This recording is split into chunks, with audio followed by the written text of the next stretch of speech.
নমস্কার, দেখছেন কলকাতা টিভি। আপনাদের সঙ্গে এই মুহূর্তে রয়েছে আমি অভিক। শুরু করছি আরো 12। আর যে খবর এই মুহূর্তে নজর রাখবো, পর্যালোচনা বৈঠকে প্রতিরক্ষা মন্ত্রী রাজনাথ সিং। তিন বাহিনীর সেনা প্রধানদের নিয়ে বৈঠকে রয়েছেন প্রতিরক্ষা মন্ত্রকে উচ্চ পর্যায়ের আধিকারিকরা।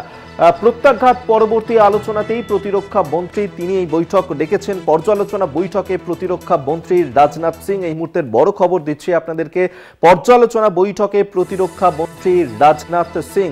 এবং এই বৈঠক অত্যন্ত তাৎপর্যপূর্ণ, কারণ তিন বাহিনীর সেনা প্রধানদেরকে নিয়ে বৈঠক হয়েছে এবং দফায় দফায় একাধিকবার এর আগেও আমরা দেখেছি এই বৈঠক হয়েছে। অপারেশন সিঁদুরের পর একাধিকবার বৈঠক করতে আমরা দেখেছিলাম, কখনো প্রধানমন্ত্রী নরেন্দ্র মোদীর বাসভবনে, কখনো প্রতিরক্ষা মন্ত্রী রাজনাথ সিং তিনি একাধিকবার বৈঠক করেছিলেন। এবার পর্যালোচনা বৈঠকে প্রতিরক্ষা মন্ত্রী রাজনাথ সিং। তিন বাহিনীর সেনা প্রধানদেরকে নিয়ে এই বৈঠক চলছে। বৈঠকে রয়েছেন প্রতিরক্ষা মন্ত্রকে উচ্চ পর্যায়ের আধিকারিকরাও। প্রত্যাঘাত পরবর্তী আলোচনাতেই প্রতিরক্ষা মন্ত্রী রাজনাথ সিং তার এই বৈঠক চলছে। এবং ভারত পাকিস্তানের মধ্যে যে সংঘাত এবং পাকিস্তানের যে হামলা, তার যে উত্তর দিয়েছে, কড়া জবাব দিয়েছে ভারত। এবং তারপর একাধিকবার এই অপারেশন সিঁদুর নিয়ে পর্যালোচনা বৈঠকে বসেছিলেন, কখনো প্রধানমন্ত্রী নরেন্দ্র মোদীর বাসভবনে, কখনো প্রতিরক্ষা মন্ত্রী রাজনাথ সিং তাঁরা বৈঠক করেছেন। একাধিকবার বৈঠক হয়েছে। এবার পর্যালোচনা বৈঠকে প্রতিরক্ষা মন্ত্রী রাজনাথ সিং, যেখানে তিন সেনাবাহিনীর প্রধানরাই রয়েছেন প্রতিরক্ষা মন্ত্রে উচ্চ পর্যায়ের আধিকারিকরাও। প্রত্যাঘাত পরবর্তী আলোচনায় প্রতিরক্ষা মন্ত্রী রাজনাথ সিং। রিয়া মাঝে আমাদের সঙ্গে টেলিফোনে রয়েছেন প্রতিনিধি, এই নিয়ে আরো বিস্তারিত জানবো। রিয়া, এর আগেও আমরা দেখেছিলাম অপারেশন সিঁদুর হওয়ার পর থেকে একাধিকবার বৈঠক হয়েছিল।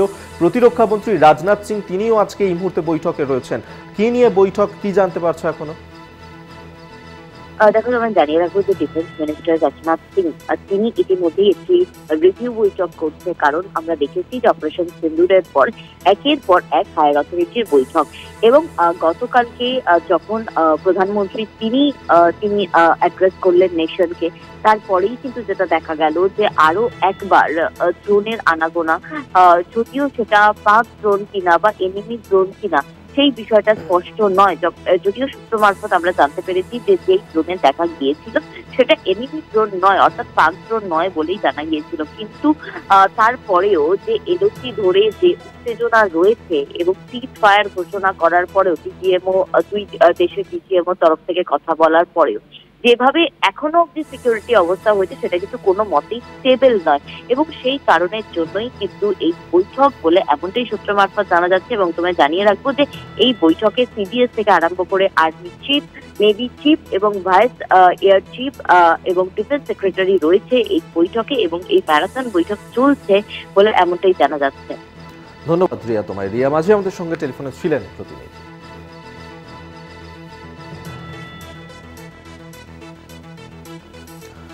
আপনাদেরকে আরেকবার জানিয়ে রাখবো, যেখানে পর্যালোচনা বৈঠকে প্রতিরক্ষা মন্ত্রী রাজনাথ সিং তিন বাহিনীর সেনা প্রধানদের সঙ্গে নিয়ে এই বৈঠক চলছে। এই মুহূর্তে রিভিউ মিটিং করছেন তিনি, রয়েছেন প্রতিরক্ষা মন্ত্রকের উচ্চ পর্যায়ের আধিকারিকরা। অপারেশন সিঁদুরের পর অত্যন্ত তাৎপর্যপূর্ণ এই বৈঠক, কারণ ইতিমধ্যেই সংঘর্ষ হয়েছে পাকিস্তান ভারতের মধ্যে। এবং পর্যালোচনা বৈঠক প্রতিরক্ষা মন্ত্রী রাজনাথ সিং।